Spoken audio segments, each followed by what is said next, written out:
سلامونه ملګرو، رحمان بنیری یم. دا تاسو زما په لاس کې وینئ، دا د کوکر یا د پریشر کوکر پرزې دي. پرون چونکې موږ کره پریشر کوکر ډزېدلی و یا بلاست شوی و. شکر دی څه ډېر نقصان او زیان پکې نه و شوی، خو بیا هم د دې چې کومه دماکه ده هغه ډېره زیاته خطرناکه وي.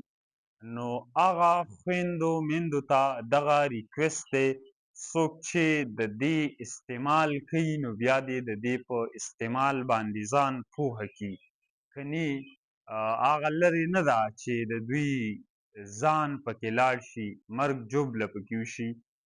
دا ډېر زیات خطرناک څیز دی چې کله موږ دا استعمالو نو پکار ده چې په پریشر کوکر باندې پاسه کوم هغه غوټۍ غونته کې لګېدلي وي، په هغې کې کوم سپورز وي، سوري وي، د هغې د کلاو کولو خیال وساتو چې کله هغه بند شي او دننه ګیس راایسار شي نو د پریشر د وجې نه هغه چوي. شکر دی زمونږ خو پکې څه ډېر زیات لاس ونه شو، یو زنانه خوږ شوله او نور الحمدلله بچ دي، ماشومان وغیره الله بچ کړل. هغه په کلاو اټماسفیر کې هم و، میبي چې دغه وجه وي. یو ځلې بیا دغه خویندو میندو ته دا ریکویسټ دی چې دا څیز دا پریشر کوکر چې کوم دی دا ډېر زیات خطرناک دی، لہذا د دې استعمال ډېر په احتیاط سره کوئ.